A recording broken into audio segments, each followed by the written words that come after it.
Hey Untold Radio Network fans, want exclusive perks and to support our channel?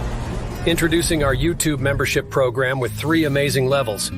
Get loyalty badges that level up to different cryptids the longer you're a supporter.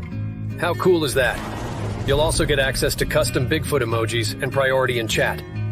Upgrade to Backstage Pass for exclusive wallpapers, photos, status updates, discounted books, and merchandise. Go all in with the producer level for everything mentioned plus member shoutouts. Ready for an enhanced experience? Join now, pick your membership level, and let's make this journey even more exciting together.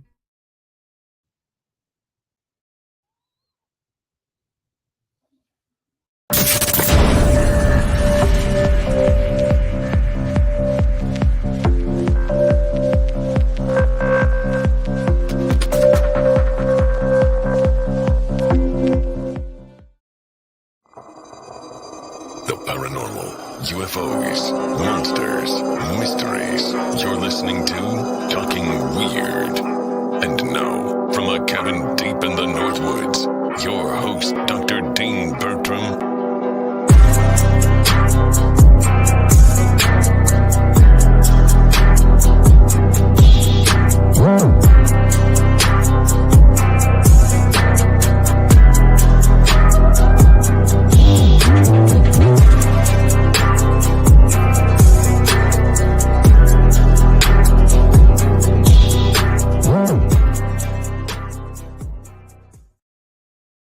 Happy Halloween to all my fellow weirdos and weirdettes. Thank you for spending your Halloween night if you're watching live with me this Halloween, and I hope you're having a very merry one. I hope you've got lots of little trick-or-treaters that you can hand out candy to, or you have been, and I hope now after you've watched this you're able to settle up and, I don't know, carve a pumpkin, watch a horror movie, whatever your Halloween tradition is. We'll be talking a little bit about Halloween traditions and what we're both going to be getting up to, and about all Halloweeny season type things tonight. I'm your host, Dean Bertram, for Talking Weird on the Untold Radio Network, and this is our first episode where we've moved to a Tuesday night. We used to, of course, be Saturdays at 10 p.m. for a number of years, and now we're in the old mysterious library slot. So to celebrate the move, and because I'd be heartbroken without him, I'm going to bring in a very special guest, if I can. Don't drive and wear a skeleton suit, kids. It's difficult for those of you who are listening. You mightn't. I'm trying to put him on. Here he is. Howdy, Dean. That's terrible. I'm trying to go for an Australian accent, and I immediately go Texan. Hold on. Crikey. Crikey. I'm glad to be here. I'm going to keep going Texan. Anyway, I'm supposed to be you. I mean, I this can is tell. terrible. It's fantastic. I have been practicing the worst Australian accent all day, and it just immediately goes to Texan. Of course, it's Jason McLean. I had to take my skelly glove off for a minute to operate things. It was getting a bit. And you even got like a hooey hat kind of thing on, like I normally wear. I made my own. I wanted to make it look as cheesy as possible. It's fantastic. I'm yeah. so impressed. This is I have been working on the worst Australian accent the entire time. I had this whole bit worked out where it's like, and I can't even do it anymore. I sound like I'm Southern. I sound like suddenly you fell off the turnip truck in Alabama. Jeez. I had this whole bit about how I was Professor Dr. Dean Bertram and fresh off the boat, and I had a pet wallaby and crocodile. The wallaby's name was Ray.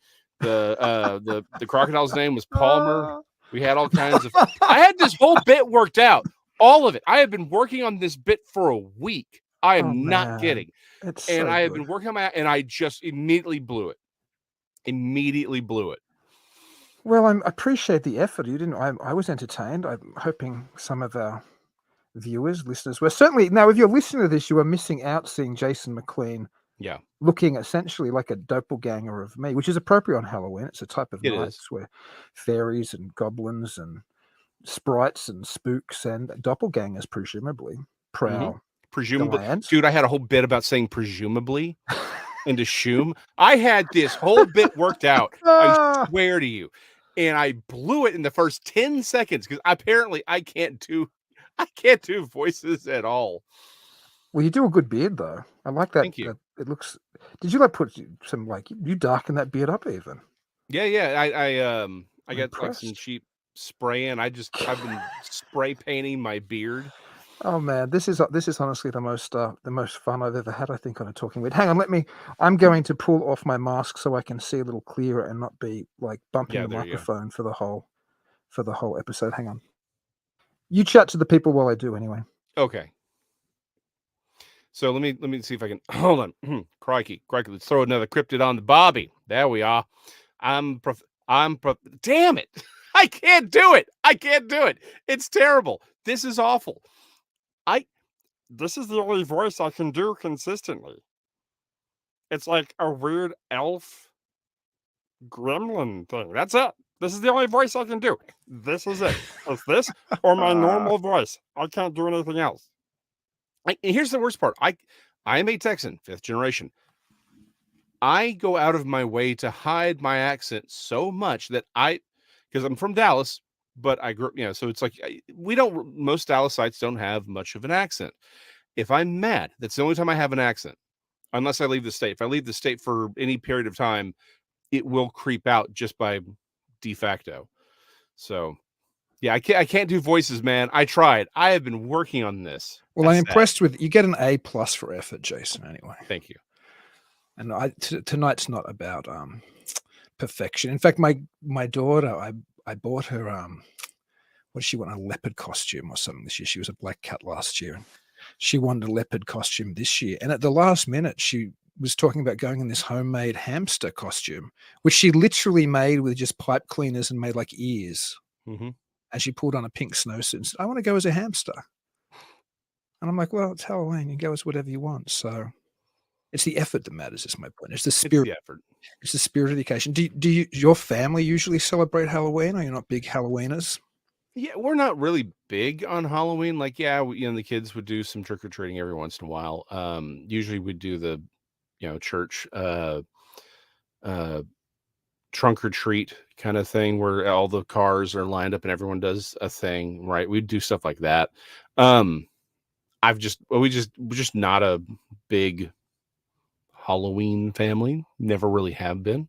My family, it wasn't anything where my family was, overly opposed to it per se. Like obviously the excesses they were, but just never been really one of our things.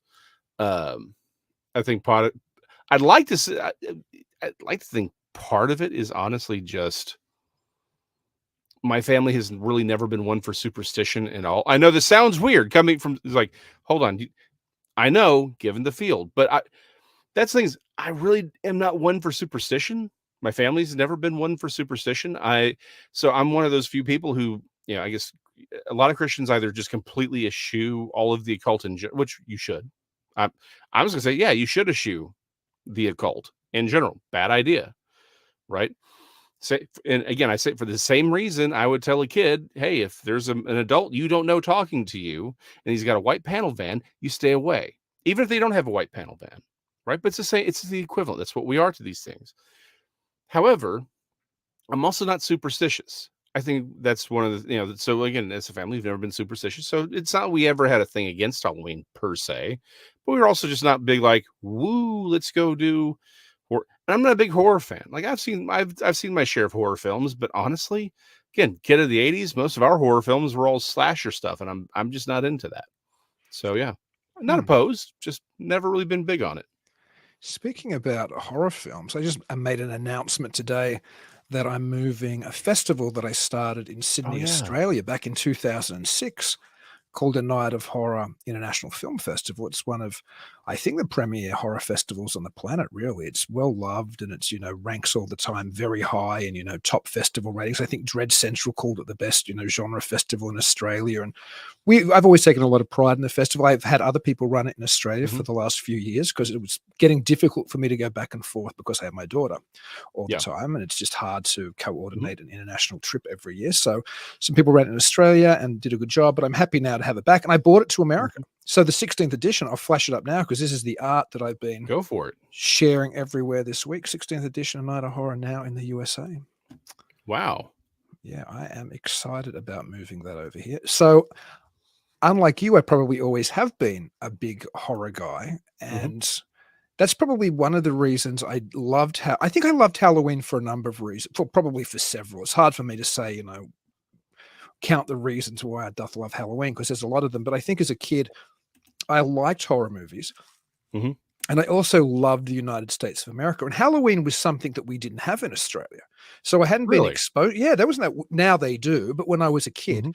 there were no Halloween parties, there was no Halloween, gimmicks you could buy in stores, there was nothing. Mhm. Nobody trick or treated. But I grew up like most children, I assume, in the 70s and the 80s in Australia, watching a lot of Mhm. American content, which always had the Halloween special.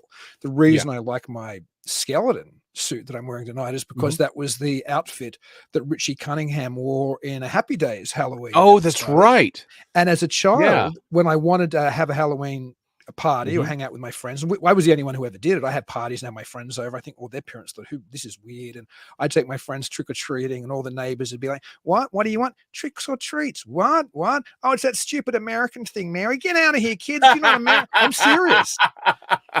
So, well, I mean, let's be honest. I mean, you come from a land of wallabies and giant tree eating sloth things. I mean, birds that tear you apart and alligators that eat sharks. There's just nothing that's going to scare y'all. Let's be honest.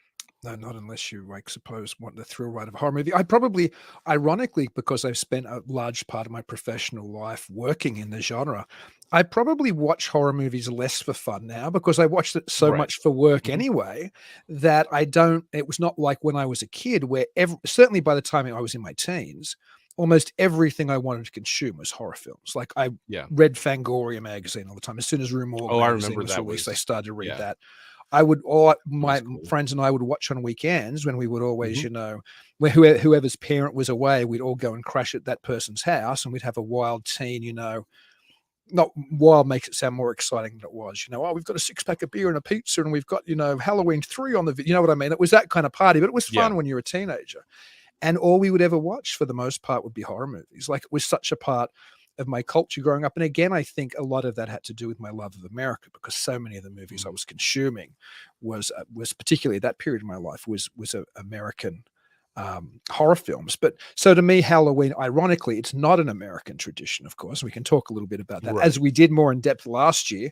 Yeah. This time on Mysterious Library, when we actually we looked at this book. People who want to have a second Halloween dosage tonight should go and find the Mysterious Library from late October Mhm. last year, where we looked at Ruth Edna Kelly's book, The Book of Halloween, which is a fantastic. It was I think, the first full book written about Halloween, perhaps in America, perhaps anywhere. And it's just about all the American traditions. I Yeah. think when was she writing? Like the 50s or something. So I think it it's was earlier than that. maybe it was, but it certainly has a window. Let me have a look. It I was about to certainly has say, a you've window got in the book right there. There should be a yeah, copyright. it certainly has a window. You know what? You might be right. It might have been 20s or something.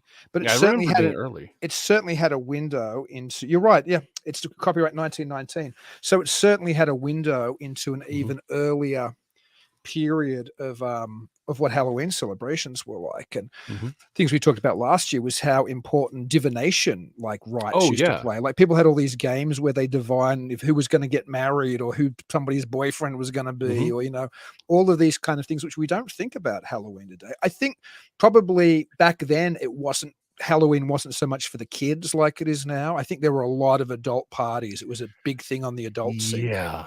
Well, so, Today, okay, interesting point there, right? Because I think that's a great point.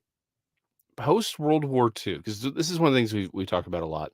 Post World War II, a lot of things changed for kids. And really the 20th century, a lot of things were already changing. We think of Christmas as a time of giving gifts to children, and Christmas used to be a very different thing, even very relatively recently. Um, I mean, most of the things we think of as traditional are just post World War II, or at earliest post World War One. A lot of these things just changed in the last part of the 1800s into the early part of the 20th century, and then by the time you get full blown World War II coming out, everything's changed. And I will say this: I do think that mass communication changed Halloween. Hollywood. Although that changed Hollywood too. I mean, fair enough.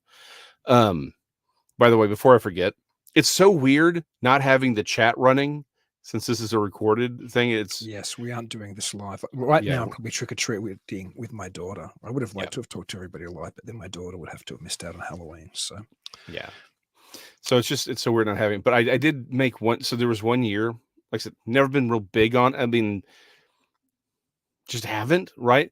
One year I made a costume, and this is how deep in the weeds I am as a comic book nerd. I made my own Havoc costume, but I went with like the classic costume from the 80s. wow. And I went and looked up I think that's Rick Leonardi. I think it's early Leonardi because it looks like John Byrne, but it's not. That's Rick Leonardi. Anyway, but I pulled that Havoc costume because I love his costume, and if he's done correctly, like those concentric circles are his power, right? He's Scott Summers, Cyclops' brother. But like his costume is he's just a pure black silhouette with you have a little white, this weird white collar or silverish collar thing that he has. Then he has the thing on his head, and that's it. Like that's his whole costume. And I love the simplicity of it. And when his powers are working, you get those concentric rings coming out. It's a great look. I did do a costume, and nobody got who I was. Not one person was like, and I'm like, okay, yeah, I'm a little deep in the weeds on this one. So anyway, but yeah, so back to our point. Post World War II, guys, if you think we're going to stay on topic tonight, you're way wrong. There's no real topic. We're just going to have There's no fun and topic. talk. And so there'll be lots of Halloween chat, but we'll go wherever we want to go. Yeah. But again, a lot of things changed post World War II, and there was a big push to make things fun for kids and to make things safe for kids. I think this is one of those. I think there's in a way, what we have all grown up with as an assumption really wasn't an assumption to 150 years ago, 200 years ago, 300 years ago, which is things should be safe for children. A lot of the things we think of as traditional Halloween things are just not traditional Halloween things. They were designed to be safer. And in many ways, honestly, we're more I know we think of ourselves as less religious today than we were, say, 50, 60 years ago. And maybe that's true to a point. But you go back 100 years or so, we like, 100 years, 200 years, like, oh, they were very, very religious. I mean, yeah, but not really the way you think, right? There was a lot more willingness, there wasn't the social acceptability of certain things, true.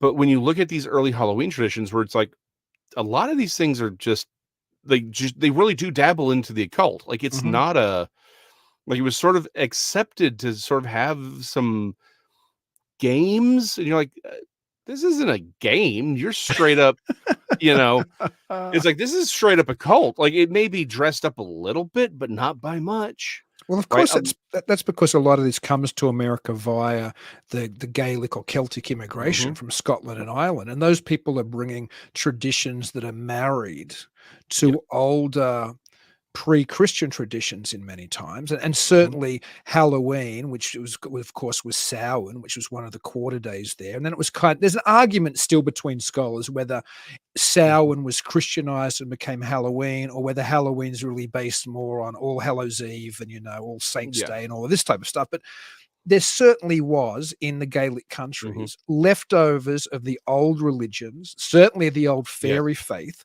which became part and parcel of the Samhain traditions, which then came to the United States of America. And then, ironically, it's here where they become more popularized, where they become poppier. It's not that they're more popular here because they were very central to life in the Gaelic countries, but here it becomes, I guess, commercialized would be a better way of putting it. Here it comes more of something which is, it's a fun party. Saying that. No, that's a good way of saying that, because again, over there it was still a traditional religious viewpoint. Over here it's like it gets cleaned up to be sold to people as a game. I think that's a better way of looking at it, is that it sort of becomes commercialized instead of it's removed from its religious roots. I want to touch on the whole Samhain versus All Saints All Saints Day kind of a thing, because that is an argument I don't think that we have enough. There's particularly in this sort of genre that we find ourselves in, everyone defaults to, it's a Christianized version of of Samhain. And it's like, no, well, hold on. There is a big argument on this. I think the problem is the truth is somewhere in the middle. It's not necessarily that it's a Christianized version of the whole Samhain thing and Samhain, but rather you have All Saints Day, right? And so you have All Hallows Eve.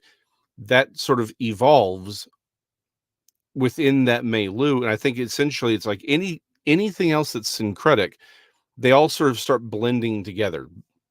Christianity becoming the dominant religion, those traditions, particularly very early on, being enforced by the Catholic Church that had the power, but it started to blend those ideas together. It's not that one is necessarily explicitly. We have this idea that, oh, well, here's this pagan tradition. Let's just put Christian names on it. That's not how any of this worked. It's not how any of it works anywhere. But what you do have is that syncretic sort of fusion over time of these ideas and traditions. And then by the time it gets here, you have so many differing thoughts and ideas coming together that it becomes a very different version of itself. So again, in many ways, to your point, Halloween isn't an American tradition, but it is an American tradition. The version that we have is very much an American thing.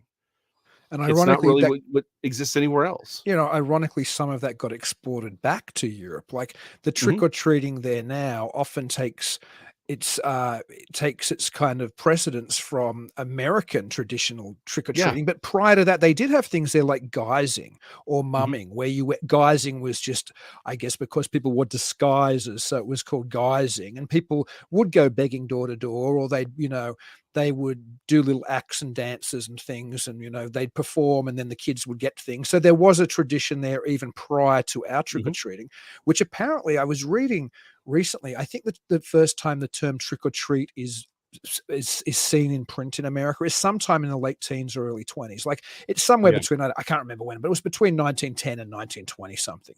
It was very early, and then it was called, the first recorded usage I think was actually in Canada, and it was tricks or treats, which people don't say anymore, but you do see it. I was only watching with my daughter the other day one of our favorite cartoons, and it's The Great Pumpkin, Charlie Brown. And as a side note, you could get the cereal this year. They actually, Kellogg's, I think, made this great. And so me and my daughter were like, "Oh, we've got to get our hands on this." I think Jen sent me a photo of it and said it was available. And then when we were in Walmart, Chloe and I just saw it and got all excited. Anyway, so we were watching it the other day, eating Charlie Brown cereal. And of course, they say tricks or treats, and it's nobody. No kid says tricks or treats anymore. But apparently, there was a period before trick or treat had become cemented, where some people would say tricks or treats, and some people would say treats, or you'll get a trick or trick. And there were all these different phraseologies. And eventually, I guess the easiest is trick or treat, and that seems to be what we all pretty much landed on. But sorry. So let me ask this: is it because we landed on it, which we did, right? But how? Again, what is the influence of popular media on that? Oh, sure. I imagine it was probably just easier to say and again, it may have even come from a particular area. Whoever's writing whatever script for whatever Halloween episode they want to do, comes up with that. That would be, now someone has a little too much time on their hands. Go dig through and find when the first movie or television show has trick or treat on it. It's interesting though, in the 60s, like in the late 60s too, I think that Charlie Brown episode comes out, right? Like it's still obviously tricks or treats is a popular way of saying it, because it's still being articulated that way in The Great Pumpkin. But it's interesting that today, where I actually saw people sharing on Facebook today and people arguing about it, a kind of a meme where it had, "I'm glad I grew up doing this," and had kids going door to door in that traditional Norman Rockwell, almost American porch with jack-o'-lanterns. It's what my local town looks like on Halloween, actually, instead of this. And then had a trunk or treat, which I've never been to, but I'm aware they exist, where people have, I guess, in a safer environment or a more controlled environment, perhaps have all cars lined up. And I'm sure you've experienced it being in America a lot longer, and people do give treats out of their trunks of their cars, and often churches do it. And apparently it's a popular thing. And some people say, well, no, it's, in a big city, this is easier for us, and yada, yada, yada. So it's funny that we're talking about trick or treating being a newish invention, but then now we've got trunk or treat. So in some areas, the traditional running around the neighborhood is even disappearing, I think. Yeah. And I think I've actually thought about that over the years, how instead of being, it's like in these small neighborhoods where you had, people able to kind of go and you could walk around. Everyone knew each other. That's just not where we live anymore. I'm sorry. Thank God I That's the still problem. thank God I still do. Like literally, that is still my Mhm. my smallest town. Is exactly. It feels like I'm assuming what 70s Halloween felt like in America. Kids Yeah. everywhere. Some with parents, a lot without parents. Like I take Mhm. my daughter because she's little, but there's lots of kids out by themselves, which Yeah. I can't imagine you would be doing in a big city or the Oh, you'd suburbs of a know. big city. Mm-mm. Well, okay, so again, growing up, we were able to do that, but yeah, the trunk or treat thing sort of evolved in the early 90s, I think. As far, I mean, it may even come earlier than that, but that's when it sort of blew up and churches and other organizations started doing it because yeah, let's be honest, people are nuts. They're nut jobs out there. And you could argue a lot of this came from sort of the urban lore of the 80s where, people were going around hurting.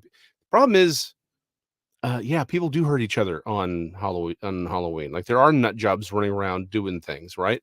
So yeah, it was sort of a reaction to you could argue some of it's hysteria, some of it's along those lines. But the problem is, yeah, people do get hurt, and it is a little bit safer, and you do kind of have a more concentrated group. It's like here are a bunch of friendly people. We all kind of know each other because it's already a community, and then the surrounding areas, like, well, we know we can go there and be safe. We don't have to worry about some gangbanger. And it's like, well, hold on, you grew up in DeSoto, Texas. Yeah, you're right. There were areas you couldn't go. Try Right that there, try that in a small town. Yeah, well, the problem is, small town is try that in a small town. The problem is the small town is varies, right? Because when you're the suburb of a city, yeah, 9 times out of 10, you're gonna be a little bit safer than being in the city, but depending where you are, you still have that city kind of bleeding out. Um, Movie theater I grew up going to, I think by the time I was a teenager, we stopped going there on Friday nights because 'cause there'd be a gunfight. Oh, wow. I mean, it was not every Friday, but yeah, like the cops had to go out there Not every Friday, in just every second Friday they were yeah, shooting every each other in second the Friday. aisles. But I mean, yeah, it was not uncommon for, a bunch of kids to go out there and there'd be someone would pull a gun, right? I mean, there would just be fights in general, right? Knives would get pulled. Like, yeah, I mean, that stuff absolutely happened in where I grew up. And it's like, but that's a suburb. You're right, of a big city. And on the south side, Oak Cliff is where you had a lot of gang activity. So a lot of it would bleed south. So yeah, the Oh my trunk or god. treat thing is a reaction to the fact that I'm sorry, we just don't have communities anymore. That is sad. I think you're right around cities. I'm very blessed to live in a part of the world where the nearest real city is multiple hours away from me, and Mhm. what's called a city here is a town of, I don't know, 19,000 people or something, and Yeah. even the closest one of those is over 30 minutes away from me. Like my closest town, which is like almost 10 minutes away from me, is a town of 800 people or 900 people or something. So everybody there's lived there forever. Yeah. Everybody there knows everybody, like, literally, so you go there and you could I wouldn't, but I could probably let Chloe roam those streets by herself, my daughter, Yeah. and she would probably be fine. Not that I would, because I'm from a city and I'm paranoid and whatever else, Well, it's but not like bad things don't happen in small towns too. that's true. So, Absolutely, that's true.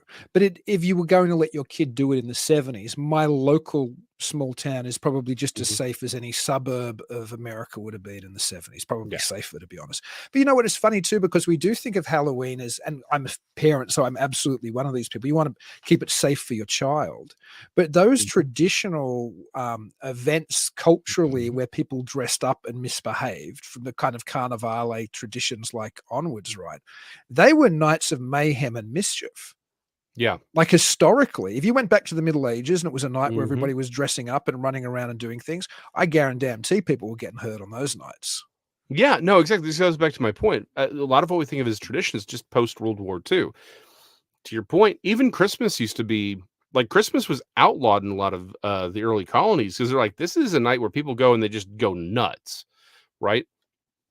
Uh, we we tend to forget how civilized and calm we became really post Civil War, but really in the 20th century.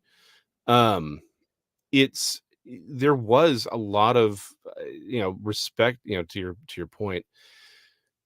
very early on, a lot of these things did look more like the occult because they were the occult, right? And there are things I'm trying to keep what I'm about to say YouTube friendly here. There are traditions we see as innocent fun that did not originate that way. That had you perhaps going home with someone who was not the person you showed up with, right? Those are things that were fairly common. It uh it seems unconnected, but give me a second here. Maypoles. That Mhm. that you go back overseas, you go back to England, you go to some of these smaller rural villages, that maypole had some traditions attached to it that for certain particularly fall festivals, which is what Halloween is, it's a fall festival. They were Yeah, the fertility yeah. aspects to some of these practices. And it's because they're Mhm. quarter days. They fall at specific times of the year when Mhm. seasons changed. And Yep. it's also we still talk about it, or people in the paranormal still talk about liminal Mhm. spaces today. Yeah.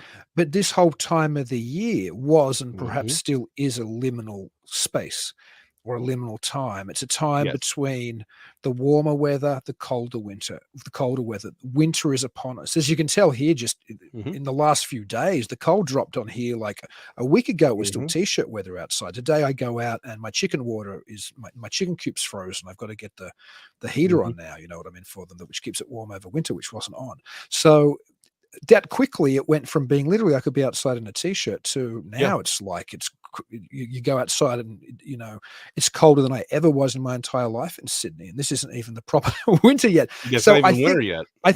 I think it's funny. As much as I've always loved Halloween, I appreciate its original significance to the people who perhaps go Mhm. back to an older pre-Christian practice of the seasons and the changes in weather and the shortening of the days and bringing Mhm. in the harvest and all of these things were immediately apparent to everybody's life. I don't even think I'd appreciate it if I was living in America and living in a city. Not that there's anything Yeah. against anybody living in a city, but I think because I live somewhere where there are traditions, and I don't mean traditions, I mean just things I have to do every year to Yeah. survive. Like I have to make sure my chicken house is winterized, which I haven't done yet foolishly. I have to make sure all my wood is in for the winter because I have a Mhm. wood furnace, which I also haven't done yet because I've been busy foolishly. You have all of these things which change Mhm. radically. Even in the city it would change, Yeah. but particularly when you're living on a property in a rural area and you have animals or a wood stove or you have a garden Right. which you've got to harvest, this change in the seasons was, oh, there's going to be a frost. I better cover my pumpkins or I better get the sunflowers down. But whatever Mhm. the thing is, you're very conscious of this change. And now the reality is, if I fail at any of these things, I'm not going to die. Right. But people 400 years ago in the old country, if they failed at any of these things, yes, They you died. probably would die. Well, So you're even very here conscious. 150 years ago, honestly, even here 150 years ago, if you weren't even in a city, you probably would, you could, but yeah, if you didn't live in a city, even 150 years ago, these were the things you had to do because you died if you didn't. No, to your point, I mean, absolutely, that is the case. Um, and what you're saying, I think is very poignant. It's like you can appreciate how winter would be seen by people who have to live off of whatever they, it's by hand. It's like you ate the food you grew. If you don't bring it in, you don't eat it. You you only have the wood that you chop because if you don't chop it, you ain't got it. And there is not, and if it's 30, if it's 10 degrees below zero out there, you're not going to be able to go cut yourself down a new tree and chop it up because you ran out of wood. You basically would end up freezing to death. And I had to do that one winter here. I was out of wood, and I picked a day where it was a little warmer, a couple of days. And I went out to my back 40, and there was wood which was already partly brought down there, so I didn't have to like I Mhm. had to still split it. But I was out there in like below freezing weather, splitting wood. Mhm. It was not a pleasant experience. And the reality is, if could I have not done that and survived? Absolutely, because I have other backups, but I didn't want to get the kind of power bill which comes if you you don't run the wood Yep. furnace. But it'd be different altogether if it was I didn't have an alternative and I broke my leg or something. Yeah. What would you Oh, do? exactly. You'd be Or dead. just You'd caught a freeze to cold. death. Yeah. Or just caught a cold. Like we forget how there's a reason why Social Security kicks in at 65, because by on average, when this was all created, you were dead at 63. Like that, that's a thing. Like it wasn't because people just got healthier. We just started dying less fast over the last 100 years. That's all this is. And a lot of it's stuff like that, where we have central heating. Most people have central heating. The vast majority of people have some way of getting cold air in the summer, hot air in the winter, where they're not having to go out there and cut cordwood, because if they don't, they're going to die. That's just not the situation most of us are in anymore. But to your point, wasn't that long ago when that was the case. And that's where all these traditions come from, right? It's living off, even the word pagan just essentially means farmer, right? It's the traditions and the beliefs of people who lived off of the land because that's what was necessary. Even the great and powerful understood because they had to live it. Our elites today don't understand the common man the way that the elites did even 200 years ago. Because yeah, sure, they were the elites, but they knew how to do things because they still had to be able to do things. All of them did. Not so much today. Well, all of us are so far removed today. I think now, admittedly, I think Yeah. you're right. The separation between the type of person who lives in, a Mhm. capital city in some gated community or some high rise, and the reality of the person out there in the poor outer suburbs, Mhm. it's just oblivious to the reality of the world. But that said, I think everybody today, and that's why Halloween is fun and games today, but then it wasn't. When the days get Yeah. then the days get shorter here, you just watch Netflix and turn on the lights earlier, right? But you Right. live somewhere where I mean, I can only imagine living in a wooded area or a very small community, and it's starting to get dark at 5 o'clock at nights, Mhm. and it's cold, and there might even be literal predators that'll kill you. Because there were periods in Europe's history, for example, where wolf Mhm. predation on humans was a real problem. Like, there were Yes. things out there that you might have wandered out into the night to grab something, would kill you. Now, today, unless you may be living in some horrible, inner city area, if Mhm. you walk outside your door, something's probably not going to, kill you tonight. Mhm. But that wasn't always the way. So imagine Yeah. being inside with your little fire, hoping you'd got enough food for the season. You'd be more conscious of perhaps the realities of Mhm. the dangers that surrounded you. And perhaps sometimes you were more aware of the supernatural or non-human, whether they were real or not. Maybe you became somehow more in tune or more susceptible to thinking that there were things out there in the Mhm. dark. And people who Mhm. lived that close to the land, all of these fairy traditions and the like, they don't come from people who lived in cities usually. They're No. rural traditions. They're because these people were so close to the land, or maybe they were in small towns, Right. and they had an immediate sense of these changes, and hence the fairies between, which is why you don't go out on Mhm. Halloween in that part of the world or on Samhain, because it was a quarter day. It was a part of the year where the fairies were going from their summer to their winter residences. Just like Yes. you were getting ready you bought all your food and you would, and it was the time of the year where everything changed for you. If you hadn't grown enough, too bad. It was too late now. If you hadn't got enough wood in, Right.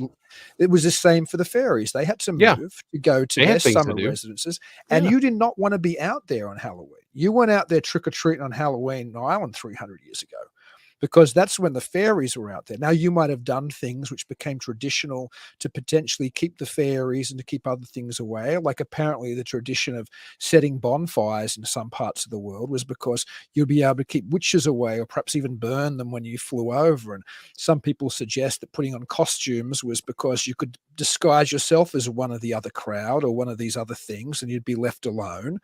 Or that you Mhm. carved a jack-o'-lantern and you put it in the window to maybe scare or to keep away something that was scarier to you. There were all these things that you did because you were conscious in these liminal times. Yeah. The veil was down between this world and the other, and it's when the spirits of the dead which were intimately connected, as we've talked about Joshua Yes. Cutchin's book Ecology of Yeah. Souls a number of times, but most Exactly. people who are folklorists realize this anyway, that there's this intimate connection between the fairies and the dead, and either might look in at your window. And some traditions would even be, well, we'll set a place for the dead on All Hallows Eve, or we'll leave something extra for the fae. So all of this, but it's all based around the fact of the understanding of the season. So these liminal times are all based on this understanding. And Yeah. so, I think a lot of that's lost, but that's one of the reasons I also love it, because it's this romantic, and I don't mean erotically romantic or love or romantically romantic. I mean Yeah. romantic in the old sense of the romantic poets. There's something terribly romantic about a time where this was the reality, as harsh as it might have been to really live there. There's something almost cozy about it too. Imagine sitting by your fire and to light that jack-o'-lantern still on All Hallows Eve, and to realize that you're part of a tradition which you correct might not be Christian, and in some aspects of it, it might almost be inimical to the Christian faith. But at the same time, Yeah.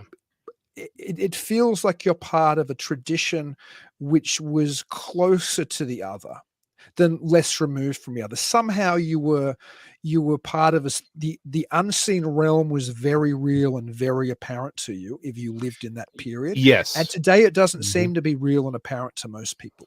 Well, it's because we can hide from it, and not just the reality of the unseen realm, but also death itself. Because I think this is one of those things, again, we don't talk about enough. Even today, when those of us who talk about the fae or whatever, the supernatural, we put as, well, here's this thing, and it's altogether unto itself. And it's like, that's not really the understanding people had of it. It was connected to death. They were, again, yes, they were physical of their own type, but they were intimately connected to your point of death, right? These were still spirits of a type, right? The elves were spirits. They don't look the way we think they look, because our view of them has been commercialized. It's our view, and a lot of our assumptions about the fae come from popular media, not necessarily the folklore itself. But we are very separated from death. Again, we don't die in the same numbers as people used to die. And when we do die, we have people who come and handle those aspects that used to be something you had to deal with, right? When my father died, he died in his home. We were all, we were there. We brought him home for hospice, and I didn't have to prepare his body for burial. Right. I didn't have to deal with that aspect of it. There were people who came, nurses and people who handle those things. And in many ways, we are very separated from that reality. Right. When my mother died, basically the same thing. Right. Basically after she passed, within a very short amount of time, people were there to but 200 years ago, even really over 70 years ago, you prepared the body. If your loved one died, you were there, you prepared the body, you buried it. There was no escaping the reality of death. If you want, I hate the fact that I forget. I forget the guy's name. He was a rock star, 80s. The fact that I forgot his name is going to kill me. But he took over for Stern when he left terrestrial radio. I will probably remember it later. But anyway, he was telling this story about how when he was growing up, he would spend summers with his grandmother. And he's like, the thing is, when you grow up on a farm back in the day, you learn that there's a stump, right? If you want chicken, there's a stump involved, right? And he would talk about his grandmother going out there with a hatchet, grabbing the chicken, putting it down, whack, and it's over, right? He's like, you learned that stump was there for a reason. And if you wanted chicken, there was a stump involved. Now, if I want chicken, I just go to the store. There's no stump. There's no chicken I have to kill.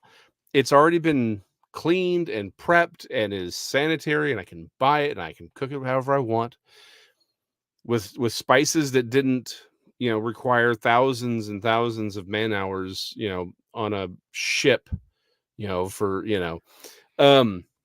They were probably carried over on a ship, yes, but it didn't take as long because it's power. Like we're very, very separated from that world of death in a lot of ways. Because again, before refrigeration, a lot of people died. Everyone knew someone who died of Mhm. essentially food poisoning. And you know what, too? Not only death, you're absolutely right, but they were separated, as your points there were suggesting, from the Mhm. entire process of life. How many people, and I'm not Mhm. boasting because I'm only like a hobby Yeah. person. It's not like I survive off of my chickens Mhm. and my garden and my apple trees. And Yeah. I would love to. I'd love to be at that stage where I could, but I Mhm. don't. I'm in such a small proportion of what I eat. But how many people today really grow or kill or harvest any of the food that they consume? How many people put that seed? Now, Mhm. don't get me wrong. In my part of the world, the answer is, Yeah. well, a lot. Like every second person I Right. know hunts or has chickens or even has cows, sheep, goats. They Mhm. have orchards. They have, so a lot of people, like, now that's a little bit different in, again, my neck of the woods. I'm in, rural America. But Yeah. when I was in Sydney, let's rewind. When I was in Sydney, I'd had a vegetable garden a couple of times in my life because I like to grow things, but Right. it was such an insignificant part of my life. And I Mhm. guarantee most of my friends in Sydney, now I know some who had grown or who had hunted and done various things, but the vast Mhm. majority of people I knew in Sydney never would have planted anything which they later ate. They Right. never would have shot anything which they later ate. They never would have baited a hook and caught a fish that they later ate. Mhm. They're so far removed from, because the process of life is the process of death. For us to Yes. eat, to Mhm. survive, we're consuming something. Something's Yeah. growing and living, whether it's a food or whether it's a plant or an animal or something that's gone through this process, and then it becomes part of us when we consume it. But again, this is so forgotten today. So I think that I still think Halloween, in a way, for me, draws me back to a time where Mhm. these things were particularly immediate. Yeah. I think that's fair, where the reality of life is there. And I think this is one of those things that we, in this conversation, it's about Halloween, but it's also not. And there's a point I want to come back to on that, on Halloween itself, because I do think it does touch on an aspect that's often glossed over. But I want to talk about this idea of life and death and being close to the land and close. We distract ourselves from the realities of our world much easier because we can afford to. Again, there are people who believe that food just comes from the store. They have no idea. They have no idea how any of this works. Like you said, I've grown food that I've eaten. I've killed things that I've eaten. I know what that process is. Again, Texan. Yeah, I grew up in a suburb, but I spent as much time in the country as anything else. I am not unfamiliar with what these things are, how it works. But for millions upon tens of millions, probably hundreds of millions of people, if they understand that farms exist at all, they don't understand what it actually means, what that looks like in reality. And so they're so separated. And then to further separate them from that process, we have all these distractions. So we don't have to even think about it. We don't want to think about it. Right? It's whatever, all of our distractions are in entertainment or sports or um, politics is now just a form of entertainment. Let's be honest. It's not even what it's supposed to be. All of these things are just distractions from the realities of the world. And so we're very, very separated from all of these things. But for them, you couldn't really avoid that. If you lived even 150 years ago, you couldn't really be that separated from all of these things. Mhm. And so, to your point, yeah, going back to the original point of the traditions, a lot of these come from occultic traditions that they go back thousands of years in one form or another. They've been changing, and thoughts are growing, and really different cultures. Again, the reason Halloween is so unique to the United States originally is because we have all these different cultures coming here: Celtic, Germanic, Czechoslovakian, right? We have all these, Italian. We had British. We have all of these different traditions coming together and basically intermingling, creating new things. But to your point, a lot of these do go back to these occultic traditions that sort of coexisted with Christianity. This is the point that I wanted to touch back on. Uh, I just realized I don't have my book out here. One of the things I talked about in Metroplex Monsters is the idea that there is an occult, like a true occult group running around the DFW, if probably more. And they do things the old-fashioned way, right? Well, here's the thing, though. Truth be told, you don't have to go. Like, this isn't unique to our area. Every major city, every town, there's always been these people who kept the old ways, right? Now, I will say, once you get into the 20th century, there's this neo-pagan tradition that Crowley sort of pops up and popularizes. That is its own unique thing, right? People are like, oh, it's going, no, it's not. This is all neo-pagan stuff. It's all been recreated. This is not traditional, right? No one really knows what the traditional druids. Oh no, I know no, you don't. Nobody does. Like, stop it. Please stop pretending. But this stuff did come up, with the spiritists, and then you have Aleister Crowley, and so there's this neo stuff that's created. But really underneath it, it never really left, right? It's very easy seen in some Hispanic communities when you have curanderas. Uh, uh, you have a lot of these syncretic religions. There's like, okay, here's Catholicism, And and here's Day of the Dead is still very alive absolutely, in the Latino Dia de los world. Muertos, more at this. But that's the thing is, you have even more official, syncretic religions just sitting there, right? And where they've clearly blended. Whereas with a lot of the more Anglo traditions that came over, they were hiding. They did have to hide a little bit, but it was still always there. It never really left. The idea that Christianity sort of just took over Europe and everything died out is wrong. Like, that's just not what it is. Again, some of these traditions of like the Fae always sort of coexisted, and people didn't see them as necessarily counter counter to Christianity. But then there were definitely these underlying, cult traditions that sort of survived in these other traditions. Again, like the maypole. Yeah, and there was older And religions like that. You're right. One of the arguments about fairy faith is that they're the old gods. They're the Tuatha De Danann, and they're remembered today as the fair folk. So you're right. Particularly, and perhaps not ironically, particularly in rural areas where people are much closer to the land, perhaps much less likely to be educated in a traditional Christian way, where they have those ideas, and when I say traditional Christian way, I mean back then, because that's the only education there was. If you go back a couple hundred years, right? So those traditions stuck in rural areas. It's why so much of the modern fairy faith, which you and I have talked about when we looked at Eddie Lenihan's book, Meeting the Other Crowd on Mysterious Library, which is one of my favorite episodes. Same here.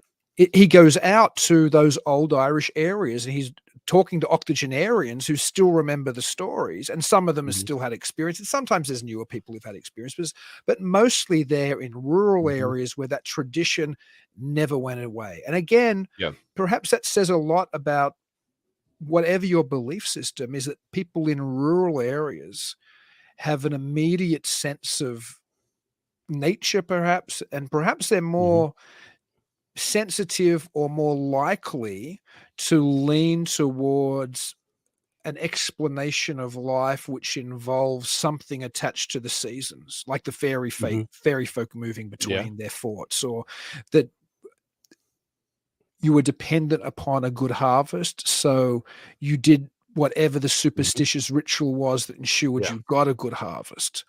There's something about, and that's why, like you said, even pagan and its relationship to the rural. I think my daughter is behind me. Guess what? No, you're dressed up for Halloween. Well, that's wonderful. Give me 1 second. Anyway, my she's excited. It's Halloween tomorrow night, and she was dressed. I imagine that she is. The problem is if I mention her now, she'll engage because she's right there. But yes, so I think, while I myself am a Christian, obviously, as I mentioned a number of times, as this show on Mysterious Library, there's still something about Halloween which entrances me. And it isn't because I want to open myself to some dark, other Right. forces. It's because there's this old tradition which sings to me at some level, perhaps because I have Gaelic blood in me, having family from Scotland and England Mhm. and even other family from Ireland. Like there's a part of me which those older ways resonate with. And I think it's also, again, the romantic idea that there's a day where you have to be particularly careful. Right. There's something is cozy about it, There's something which is I'm sure there are some people listening that resonates with as well.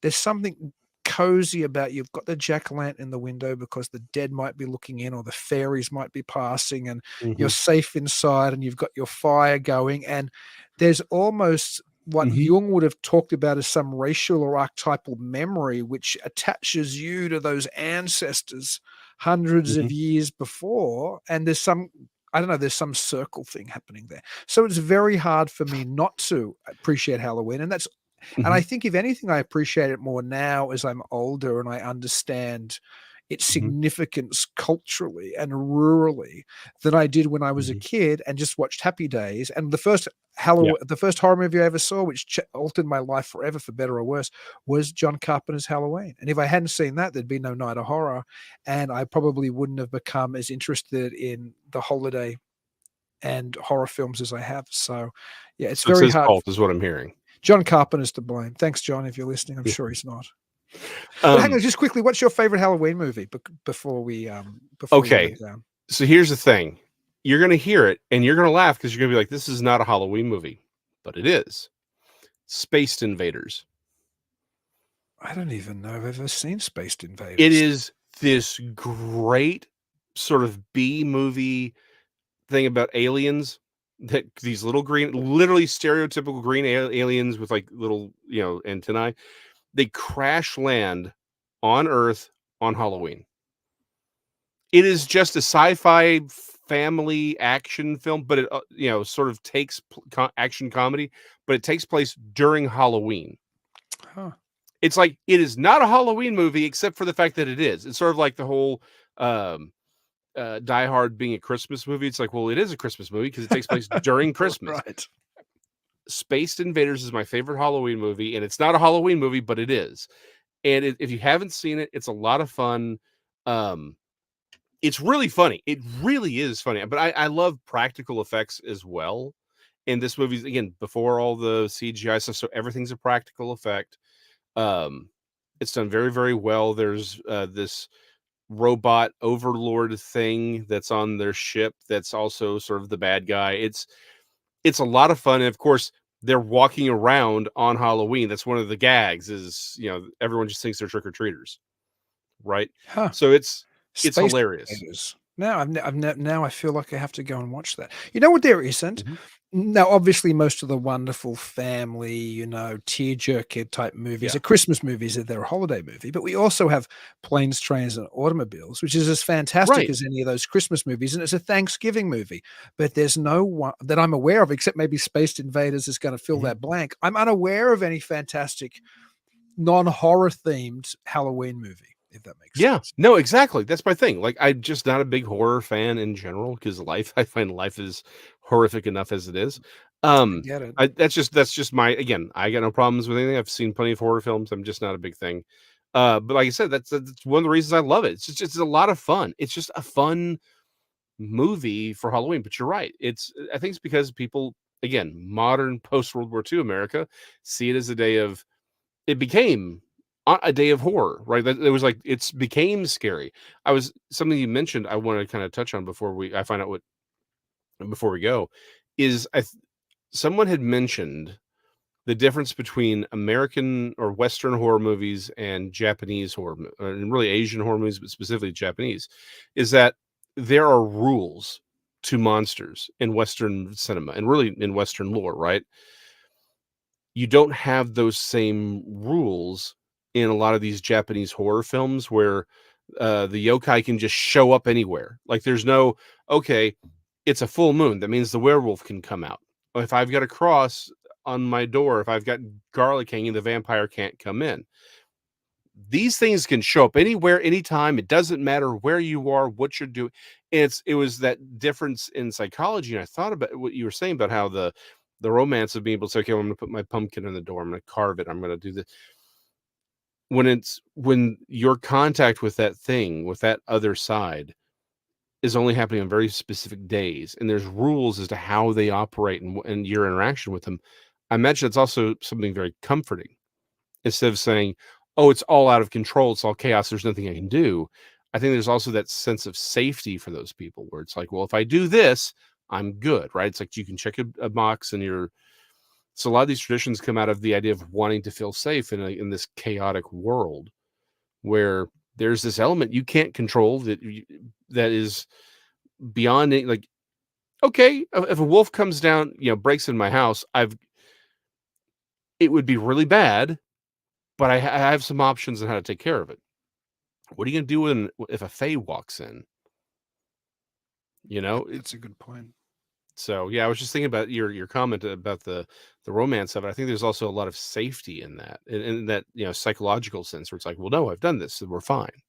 And that probably feeds back into for lack of a better term, coziness. And I use romantic as well, but there is something that it's very strange, and maybe very few other people feel it. But on Halloween night, when I've lit that pumpkin and it's and everyone's asleep and the pumpkin, there's something just, I don't know, it ties me into an older tradition, particularly here. I did it in Australia as well, but here where the seasons are changing and where it's getting colder outside, I feel very much an immediacy, perhaps, with the holiday. Now, I wanted to read a poem, though. We can come back and chat after this, because I was going to read a poem in the intro, and I'm not going to read the intro poem now. I'm just going to read, I think, the outro poem, and then we'll chat a little bit anyway.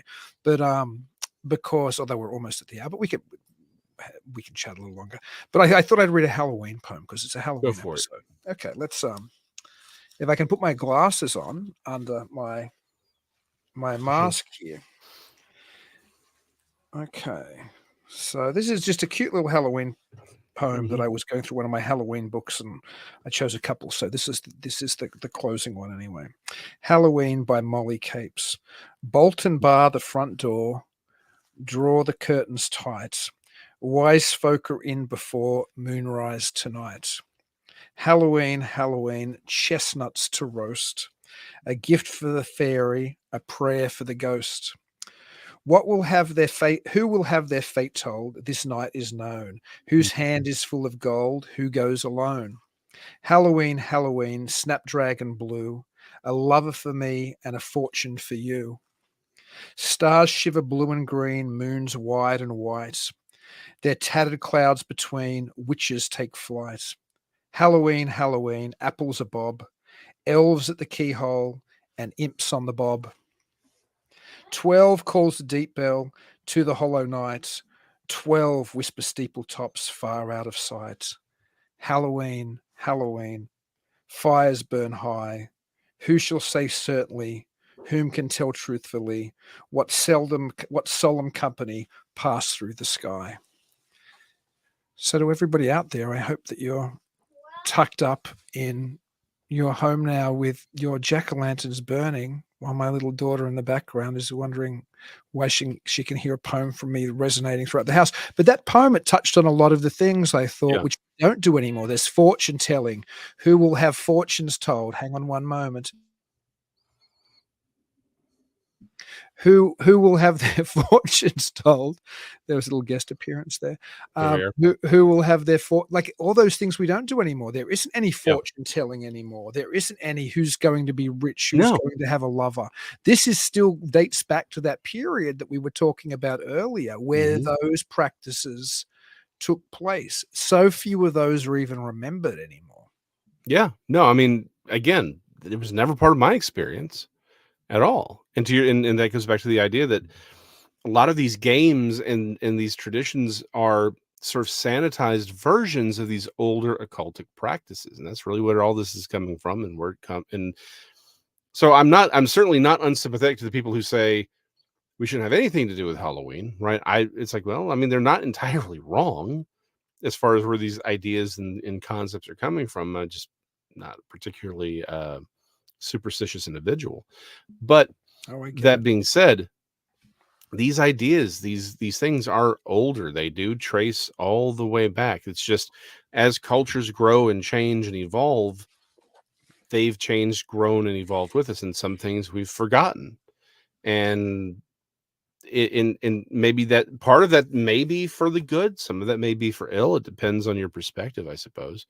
But yeah, Halloween is just one of those moments of something from the past that we are remarkably separated from in our modern world, is just poking its head through to remind us that it's like, hey, you have a history here.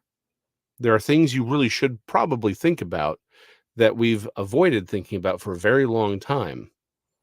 And we've talked about that on the former show all the time, that hey, maybe there's some things we've sort of forgotten about that we shouldn't have forgotten about. We should have ways of thinking about it and talking about it, because at the end of the day, it may be a little bit realer than we realize. And maybe that thing hasn't forgotten about us either. I'm sure it hasn't forgotten about us. And also, of course, that poem referenced a number of times fairies and imps and the like. That's something which has been all but forgotten in the American Halloween. Well, that was the principal thing to fear in the old Celtic countries. It was the fair folk, it was the she, it was the other crowd. Well, now it's always demons and goblins, and well, maybe not even goblins really, Yeah. demons and witches and other things. Goblins does resonate back there anyway. But man, it's been so great talking to Yes. you on the Halloween show. I don't know what I'm going to do on my Tuesday nights while I'll be doing this show going forward, but without having you to chat to every Tuesday. You and I have talked together, with the exception of maybe I don't know if we maybe did we ever record Mysterious Library pre-record? I Like think maybe we pre-recorded like once. maybe, and once or twice you were sick, I know. Yeah. But other than that, every Tuesday night, and since we went for over a year, it's safe to say a year's worth of my Tuesday nights was spent live talking to you every 9 p.m. Central to 10 p.m. Central. So I sure hope I can get you back at least a few times a year on Talking Weird. I'll be around. I hope so. So did you want to let people know what they should be keeping their eye out from you, or where they should be looking at, or any URLs or the like? Right now, again, I'm just on Facebook and Instagram. I'm gonna lay low for a little bit. I'll pop up here and there, but I'm working on several comics and another side project. I don't know what's going to happen with that. But I'll be around, and once I've got a couple of comics coming out, and once they pop up, I'll let y'all know about it, and we'll come on and talk about it. It's just a lot of fun things. But I am working on seriously. Probably 2 books. I just don't know which one I'm going to go, like which one's going to come first. I'm probably going to have to work on aspects of them at the same time, right? But I think one's on Revelation, the other one is sort of a Christian perspective on the paranormal, and getting all the. So it's like I may end up doing the Revelation one sooner rather than later, so it doesn't become it goes from prophecy to history. But actually, one of the jokes is that one of the comics that I'm working on is basically done. I just need to finish. The colorist needs to get back to me. I got some lettering to do. We keep joking like we need to get this out faster or sooner rather than later, because it's about to be it's like current events. It'll be like the news of the week. Yeah, it's about to go from science fiction to current events. So it's like we kind of need to wrap that one up here pretty quick. So, but I'll be around. Like I said, you can find me on Facebook. You can find me on Instagram. I'll be posting some artwork there periodically. But yeah, I'll be around. Well, it's been a great joy having you as a part of my life, Jason. You're a very good friend of mine now, and you brought nothing but lightness into my life. And I'm glad that I don't have to say I'll miss you, because I'll see you regularly. And normally I sign out of this show by saying, keep it weird. But tonight, of course, I'm just going to say, have a happy Halloween.